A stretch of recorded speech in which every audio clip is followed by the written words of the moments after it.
opensiba ng militar laban sa mga rebeldeng MILF sa North Cotabato lalong pinaigting. Mga apektadong residente, tuloy ang paglikas. Sa gitna ng bakbakan, kauna-unahang automated election sa ARMM na iraos. Pero ilang high-tech na makina pumalya sa pasilat ng failure of election sa dalawang barangay dahil sa ballot snatching. Isang mall sa Baclaran, magdamag na sunog. Operasyon ng LRT, apektado. Exclusive delivery van, sumalpok sa bakod sa Mandaluyong. Naipit na pahinante, pahirapang sagipin. China at Amerika, naghahabulan sa dami ng medalya sa Olympics.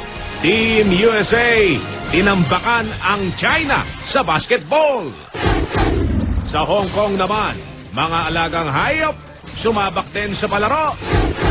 At Marian Rivera, nagkwento tungkol sa engranding birthday show nila ni Ding Dong Dantes. May regalo na kaya kay Ding Dong?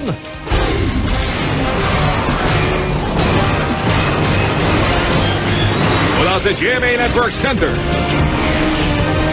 narito si Mel Chanco, Mike Enriquez. Ito ang 24 oras